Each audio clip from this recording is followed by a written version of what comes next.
Good morning, dear students. I am from TS and the school. I teach in class 10th, subject science, chapter number 2, acid base and salts. Dear student, ये मेरा second video है इस lesson पर based. जी हाँ, second video है मेरा इस lesson पर based acid base and salts. आपको ध्यान होगा मेरा जो फर्स्ट वीडियो था इस लेसन के लिए उसमें हमने स्टडी किया था indicators, natural indicators, acids base क्या होते हैं, इनकी जनरल प्रॉपर्टीज और एसिड की कुछ केमिकल रिएक्शंस. राइट, ठीक है. और देन फर्स्ट वीडियो का एंड जो था वो था बेस की कुछ प्रॉपर्टीज के साथ. बेस, जी हाँ, बेस क्या होते हैं जो टेस्ट में बीटर होते हैं, जो रिलीज करते हैं OH माइनस आयन. ठीक है, ये जो प्रॉपर्टीज हैं ये बेस में मिलती है, बेस जो है कैटेगरी में काउंट होती है. नेक्स्ट जो सेकंड वीडियो है आज मेरा इस लेसन पर बेस्ड, यहां पर देखिए हमें क्या स्टडी करना है. Types of base.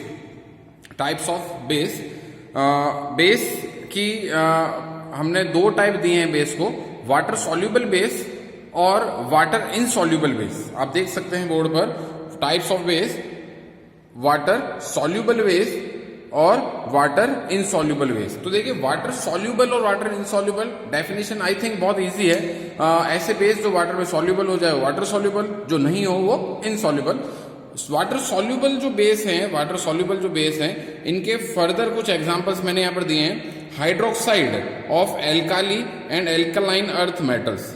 Hydroxide of alkali and alkaline earth metal. ठीक है, आपको ध्यान होगा जो पीरियोडिक टेबल है, पीरियोडिक टेबल में ग्रुप 1 एल्काली मेटल्स है और ग्रुप 2 जो है एल्कलाइन अर्थ मेटल्स है. ठीक है, इनके जो हाइड्रोक्साइड हैं वो वाटर सॉल्यूबल बेस बनाते हैं, वाटर सॉल्यूबल बेस में काउंट होते हैं. तो कुछ एग्जांपल्स मैंने दिए हैं, देखिए यहाँ पर सोडियम हाइड्रोक्साइड NaOH. OH जिसके साथ लग जाए तो हाइड्रोक्साइड बोलना है आपको, है ना, लास्ट में.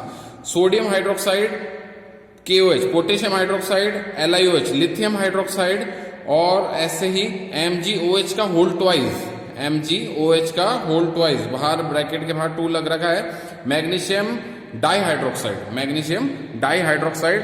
ऐसे CaOH का whole twice, calcium dihydroxide. Magnesium hydroxide, calcium hydroxide, sodium hydroxide, potassium hydroxide और लिथियम हाइड्रोक्साइड, ये सब किसमें काउंट होते हैं, वाटर सॉल्यूबल बेस में. ठीक है. नाउ नेक्स्ट देखिए इसके बाद chemical properties of base. Chemical properties base की हम स्टडी कर रहे हैं. आपको ध्यान होगा वीडियो 1 में हमने केमिकल प्रॉपर्टीज एसिड की स्टडी करी थी, मेटल के साथ, मेटल कार्बोनेट के साथ हमने एसिड की प्रॉपर्टीज स्टडी करी थी. इस लेसन में हम बेस की प्रॉपर्टीज को स्टडी करेंगे, chemical properties of base. Reaction of base with metals. जब बेस की मेटल के साथ रिएक्शन कराई जाए तब क्या होगा, ठीक है, क्या प्रोडक्ट साइड में बनेगा वो आपको देखना है. यहाँ पर reaction of base with metals. Base जिसे हम एल्काली भी बोलते हैं, बेस की अगर आप रिएक्शन करा रहे हैं मेटल के साथ, किसी भी मेटल के साथ, तो ये फॉर्म क्या करता है, सॉल्ट प्लस हाइड्रोजन. क्या फॉर्म करता है, सॉल्ट प्लस हाइड्रोजन. ठीक है, जैसे देखिए यहाँ पर आपने बेस में क्या लिया है, NaOH, सोडियम हाइड्रोक्साइड. ऊपर भी मैंने बताया था इसका नेम, सोडियम हाइड्रोक्साइड. NaOH 2 मोल NaOH, जो जिसका आपने सॉल्यूशन बनाया एक्वस, ठीक है, वाटर में, और इसकी रिएक्शन करा रहे हैं आप जिंक मेटल के साथ. जिंक सॉलिड स्टेट में है, जिंक मेटल के साथ आप इसकी रिएक्शन करा रहे हैं तो फॉर्म होता है Na2ZnO2. ये जो एंटाइटी बन रही है यहाँ पर Na2ZnO2, ये भी एक्वस है और इसे हम क्या नेम देते हैं, सोडियम जिंकेट. सोडियम जिंकेट, जी हाँ, बिल्कुल आपको नाम ध्यान रखना है डियर स्टूडेंट्स. सोडियम जिंकेट का फॉर्मूला क्या होता है, Na2ZnO2 plus hydrogen gas release हो रही है गैस स्टेट. ठीक है, सोडियम हाइड्रोक्साइड 2 मोल रिएक्शन करा रहे हैं इसके जिंक के साथ, फॉर्म हो रहा है सोडियम जिंकेट Na2ZnO2 और हाइड्रोजन गैस रिलीज हो रही है. राइट, ठीक है. नाउ नेक्स्ट देखिए इसके बाद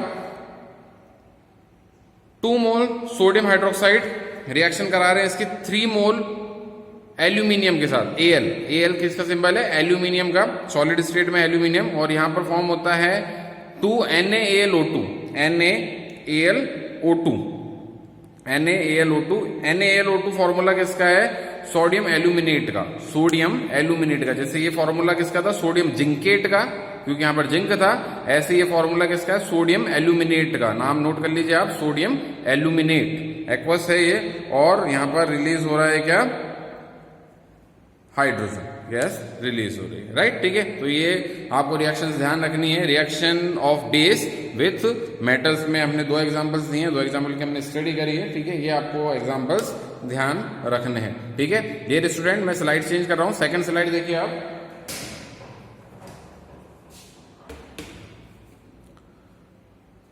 no dear student, second slide देखिए आप। सेकंड स्लाइड में आपको यहां पर दिख रहा होगा कि हमने जो यहां पर रिएक्शंस ली है, उस रिएक्शंस केमिकल प्रॉपर्टीज, उसी रिएक्शंस को हमने आगे बढ़ाया है। सेकंड पॉइंट है reaction of base with non metals. अगर बेस नॉन मेटल्स के साथ रिएक्शन करें तो क्या होगा, क्या रिएक्शन होगी, क्या प्रोडक्ट साइड में बनेगा, वो हमें यहाँ पर स्टडी करना है। तो डियर स्टूडेंट, सबसे पहले मैं नॉन मेटल से आपको इंट्रोड्यूस करा देता हूँ। Non metals generally P block elements होते हैं। जो आप पीरियोडिक टेबल देखते हैं वहां पर पी ब्लॉक साइड में नॉन मेटल्स जो हैं वो उनको रखा गया है। तो नॉन मेटल्स के साथ हम जब रिएक्शन करेंगे तो आपका नॉन मेटल का आइडेंटिफिकेशन है कि कोई पी ब्लॉक एलिमेंट ही आएगा इसमें, राइट। तो देन देखिए यहाँ पर reaction of base with non metal. Base की अगर नॉन मेटल के साथ रिएक्शन करा रहे हैं, बेस की अगर नॉन मेटल के साथ रिएक्शन करा रहे हैं नॉन मेटल ऑक्साइड के साथ, तो फॉर्म होता है सॉल्ट प्लस वाटर। फॉर्म क्या होता है, सॉल्ट प्लस वाटर, राइट। ठीक है, तो यहां पर देखिए क्या कर रहे हैं आप, 2 मोल सोडियम हाइड्रोक्साइड एक्वस रिएक्शन करा रहे हैं इसकी कार्बन डाइऑक्साइड के साथ। ये कार्बन डाइऑक्साइड ही नॉन मेटल ऑक्साइड है। क्यों, क्योंकि कार्बन एक पी ब्लॉक एलिमेंट है। तो इसके साथ अगर आप इसका ऑक्साइड बना रहे हैं ऑक्सीजन के साथ, तो क्या बनेगा, non metal oxide, carbon dioxide. इसके साथ इसकी रिएक्शन करा रहे हैं सोडियम हाइड्रोक्साइड की कार्बन डाइऑक्साइड के साथ, क्या फॉर्म हो रहा है, सोडियम कार्बोनेट Na2CO3, जो कि एक सॉल्ट है, और H2O, सोडियम कार्बोनेट, नाम नोट कर लीजिए आप, सोडियम कार्बोनेट फॉर्म होगा इस रिएक्शन में। सोडियम हाइड्रोक्साइड की रिएक्शन करा रहे हैं कार्बन डाइऑक्साइड के साथ, फॉर्म हो रहा है सोडियम कार्बोनेट प्लस वाटर। ठीक है, नाउ नेक्स्ट देखिए, हम यहां पर बेस चेंज कर रहे हैं इस बार, कैल्शियम हाइड्रोक्साइड CaOH का होल ट्वाइस, जिसे स्लैग्ड लाइम भी बोलते हैं। ठीक है, ध्यान होगा आपको, लेसन फर्स्ट में मैंने बताया था आपको ये CaOH का whole twice calcium hydroxide aqueous solution reaction करा रहे हैं इसकी कार्बन डाइऑक्साइड के साथ। कार्बन डाइऑक्साइड के साथ रिएक्शन कराने पर, कार्बन डाइऑक्साइड के साथ रिएक्शन कराने पर ये फॉर्म करता है calcium carbonate CaCO3, calcium carbonate, और H2O वाटर फॉर्म कर रहा है। तो आप देख सकते हैं इन दोनों ही रिएक्शन में ये जो स्केलेटन है वो ही फॉलो हो रहा है। Base plus non metal oxide से फॉर्म हो रहा है सॉल्ट और plus water.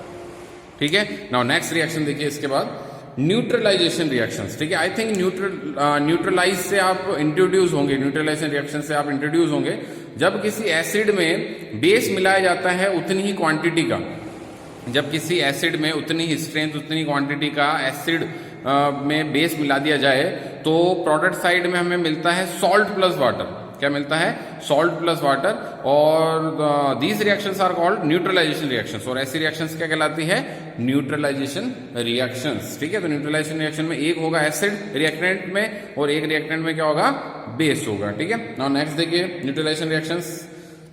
An acid neutralise a base, एक एसिड न्यूट्रलाइज कर सकता है एक बेस को, when they react with each other, जब वो दोनों एक दूसरे के साथ रिएक्शन करे। ठीक है, and respectively salts and water are formed, और वहां पर क्या फॉर्म होगा, सॉल्ट प्लस वाटर, वहां पर क्या फॉर्म होगा, salt plus water. An acid neutralise a base, an acid neutralise a base when they react with each other, जब वो दोनों एक दूसरे के साथ रिएक्शन करे। एक एसिड बेस को न्यूट्रलाइज कर सकता है कब, जब वो दोनों एक दूसरे के साथ रिएक्शन करे, और देन वो फॉर्म करेंगे respectively salt and water product side में। राउंड नेक्स्ट देखिए इसके एग्जांपल्स देखिए, HCl आपको ध्यान होगा, HCl क्या है, एक एसिड है। ठीक है, एक्वा सॉल्यूशन लिया हमने HCl का, hydrochloric acid HCl, hydrochloric acid aqua solution. Sodium hydroxide जो कि एक बेस है, सोडियम हाइड्रोक्साइड क्या है, एक बेस है, इसका भी एक्वा सॉल्यूशन हमने लिया है। HCl प्लस NaOH फॉर्म हो रहा है NaCl, सॉल्ट है ये, NaCl कॉमन सॉल्ट, नमक NaCl, सोडियम क्लोराइड और वाटर H2। ठीक है, नाउ नेक्स्ट देखिए 2HCl, हमने इस बार यहाँ पर एसिड को चेंज नहीं किया है, एसिड ऊपर भी हाइड्रोक्लोरिक एसिड था, नीचे भी हाइड्रोक्लोरिक एसिड है, हाइड्रोक्लोरिक एसिड 2 मोल या 2 मॉलिक्यूल इसके लिए आपने, और अब की बार बेस चेंज किया आपने, ऊपर था सोडियम हाइड्रोक्साइड, इस बार हम ले रहे हैं कैल्शियम हाइड्रोक्साइड, कैल्शियम हाइड्रोक्साइड। तो यहां पर देन देखिए क्या फॉर्म होता है, CaOH का होल ट्वाइस फॉर्म होता है यहां पर calcium chloride CaCl2 aqua solution plus H2O 2H2, right. तो ये है न्यूट्रलाइजेशन रिएक्शन। जब आप किसी एसिड की बेस के साथ रिएक्शन कराते हैं तो देन फॉर्म होता है सॉल्ट प्लस वाटर। आपको ध्यान रखना है ऑलवेज, न्यूट्रलाइजेशन रिएक्शंस कहलाती है। नाउ नेक्स्ट देखिए इसके बाद पीएच स्केल या पीएच पेपर, ठीक है, पीएच पेपर या पीएच स्केल, ये क्या होती है, पीएच का यहाँ पर मतलब क्या है और लिखा कैसे जाता है, ऑलवेज आप ध्यान रखिए। पीएच वर्ड जब भी आपको लिखना है तो पी लिखना है और पी को आधे काटते हुए आपको एच लिखना है, राइट, ठीक है। पीएच लिखने का तरीका हमेशा यही है। अगर आप पीएच लिखते हैं इस तरह से या पीएच लिखते हैं आप इस तरह से, तो ये दोनों ही वे रॉन्ग माने जाएंगे, ये दोनों ही वे गलत माने जाएंगे। पीएच पेपर, पीएच स्केल क्या होती है, देखिए इससे पहले हमने जब बात करी थी लिटमस पेपर की, तो लिटमस पेपर हमें ये तो बता देता था कि कौन एसिड होता है और कौन बेस। आपको ध्यान होगा लिटमस पेपर जो है वो हमें बताता है कि एसिड क्या होता है और बेस क्या होता है, रेड टू ब्लू और ब्लू टू रेड, ठीक है। बट लिटमस पेपर की एक कमी ये थी कि वो हमें एसिड और बेस की स्ट्रेंथ नहीं बताता था कि एसिड जो है वो कितना ज्यादा स्ट्रांग है या कितना ज्यादा वीक है, बेस जो है वो कितना ज्यादा स्ट्रांग है या कितना ज्यादा वीक है, उसकी स्टडी हम लिटमस पेपर के साथ नहीं कर सकते। तो इसके लिए हमें एक यूनिवर्सल इंडिकेटर लेते हैं पीएच स्केल या pH paper. It is a universal indicator to get the strength as well as an acid and basic nature. ये स्ट्रेंथ भी बताता है और उसके साथ साथ क्या बताता है, एसिडिक और बेसिक नेचर भी बताता है, ठीक है। तो दोनों ही काम इसमें आ गए कि एसिड और बेसिक नेचर तो बता ही रहा है, उसके साथ हमें स्ट्रेंथ भी बता रहा है कि वो आपका जो गिवन एसिड है या गिवन बेस है वो कितना ज्यादा स्ट्रांग है या कितना ज्यादा वीक है, ठीक है। इसके बारे में भी हमें पीएच स्केल से नॉलेज मिल जाती है, इसलिए हमने इसे बोला है यूनिवर्सल इंडिकेटर, ठीक है, universal indicator of A given solution. Universal indicator इसके लिए आप यूज कर रहे हैं पीएच पेपर, ठीक है। मैं स्लाइड चेंज कर रहा हूं इसके बाद।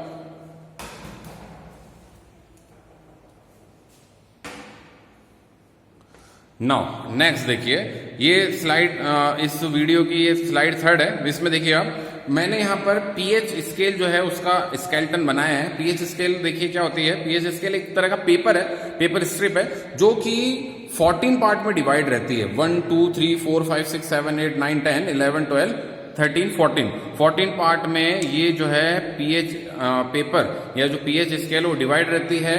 और इससे होता क्या है, तो देखिए इसमें जो पॉइंट है 7, वो पॉइंट तो काउंट होता है न्यूट्रल पॉइंट में, यानी कि अगर किसी सॉल्यूशन के पीएच आती है 7 तो इट मीन ना तो वो एसिड है और ना ही वो बेस है, ठीक है। और जब 7 से आप मूव करते हैं 6 5 4 3 2 1 की ओर, तो इट मीन आप वीक एसिड से स्ट्रॉन्ग एसिड की ओर जा रहे हैं। तो इट मीन आप वीक एसिड से स्ट्रॉन्ग एसिड की ओर जा रहे हैं, ठीक है। इट मीन अगर कोई 2 सॉल्यूशन है आपके पास, एक सॉल्यूशन के पीएच है 5 और एक सॉल्यूशन के पीएच है 2, तो उसमें से कौन स्ट्रॉन्ग एसिड होगा और कौन सा वीक एसिड होगा, तो वीक एसिड होगा जिसकी पीएच है 5 और स्ट्रॉन्ग एसिड कौन होगा जिसकी पीएच है 2, ठीक है। नाउ नेक्स्ट देखिए इसके बाद, अगर हम मूव करते हैं 7 से इस तरफ 8 9 10 11 12 13 14 की ओर, तो यहां इट मीन हम मूव कर रहे हैं वीक बेस से स्ट्रॉन्ग बेस की तरफ, वीक बेस से स्ट्रॉन्ग बेस की तरफ, ठीक है। बात समझ में आ गया, वीक बेस और स्ट्रॉन्ग बेस, यानी कि अगर आपके पास कोई 2 सॉल्यूशन है जिसमें एक सॉल्यूशन की पीएच है 9 और एक सॉल्यूशन की पीएच है 12, तो 12 वाला स्ट्रॉन्ग बेस माना जाएगा और 9 वाला वीक बेस माना जाएगा। बेस तो दोनों ही है बट 12 वाला स्ट्रॉन्ग माना जाएगा और 9 वाला वीक माना जाएगा, ठीक है। ये है पीएच स्केल या पीएच पेपर। यहां पर पीएच का देखिए एक्चुअली में मतलब क्या होता है, पावर ऑफ हाइड्रोजन। यहां पर पीएच जो वर्ड लिखा हुआ है इसका मतलब क्या होता है, power of hydrogen. PH value show by different colour, pH value में अलग अलग कलर आते हैं। मान लीजिए किसी सॉल्यूशन की पीएच आ रही 6, तो 6 की जो स्ट्रिप है, ये जो 6 वाला पॉइंट है यहाँ पर कुछ अलग कलर आएगा। मान लीजिए कि सॉल्यूशन की पीएच है 9, तो 9 पर कुछ और कलर आएगा। तो अलग अलग जो यहाँ पर ब्लॉक बन रखे हैं इन पर अलग अलग कलर आता है और आप इजीली यहाँ पर आइडेंटिफाई कर सकते हैं कि वो गिवन आपका जो सॉल्यूशन है वो एसिड है या बेस है, और उसके साथ साथ उसकी स्ट्रेंथ भी पता कर सकते हैं कि वो वीक एसिड या वीक बेस में काउंट होगा या फिर स्ट्रॉन्ग एसिड या स्ट्रॉन्ग बेस में काउंट होगा। ठीक है, नाउ नेक्स्ट देखिए इसके बाद role of pH in our everyday life. PH का क्या रोल है हमारी एवरीडे लाइफ में? तो पीएच का बहुत ज्यादा इंपॉर्टेंट रोल है हमारी एवरीडे लाइफ में। देखिए क्या है, पहला pH in our digestive system. बहुत सारे जो हमारी बॉडी के डाइजेस्टिव एंजाइम्स हैं वो एक पर्टिकुलर पीएच पर ही वर्क करते हैं। बहुत सारे डाइजेस्टिव एंजाइम पर्टिकुलर पीएच पर ही वर्क करते हैं। आपको ध्यान होगा कि हमारे फूड का जो मीडियम है अंदर जाकर एसिडिक हो जाता है, ठीक है, तो उस समय बहुत सारे एंजाइम्स एक्टिव हो जाते हैं। तो पर्टिकुलर एंजाइम्स को एक्टिव करने के लिए पीएच जो है वो भी फिक्स्ड होनी चाहिए, तब जाकर ही वो एंजाइम अपनी रिएक्शंस कर पाएगा। नाउ देन देखिए इसके बाद tooth decay cause by acids. अगर आप जो भी पानी पी रहे हैं या खाना खा रहे हैं, इसकी अगर पीएच है 5.5, एसिडिक पीएच हो गई है 5.7 से कम है, तो यहाँ पर ये आपके दांतों को इनेबल खराब करने लग जाएगा, ऐसा पानी, ऐसा वाटर। ठीक है, और टूथ डिके, दांतों का गिरना स्टार्ट हो जाता है। नाउ नेक्स्ट देखिए pH of soil and plant. बहुत ज्यादा इंपॉर्टेंट रोल है पीएच का सॉइल और प्लांट ग्रोथ पर। अगर पीएच आपकी जो है वो सॉइल की अगर 7 के आसपास है तो इट मीन न्यूट्रल पीएच है सॉइल की, और इसमें उगने वाले जो प्लांट है उनका क्रॉप प्रोडक्शन अच्छा होगा। बट अगर पीएच जो है वो कम है या पीएच बहुत ज्यादा है, एसिड पीएच है सॉइल की या बेसिक पीएच है सॉइल की, तो ये उस सॉइल के लिए गलत बात है। ये सॉइल में उगने वाले जो प्लांट है वो अच्छी तरह ग्रोथ नहीं कर पाएंगे। Dear student, thank you. ये वीडियो मैं यही खत्म करता हूँ।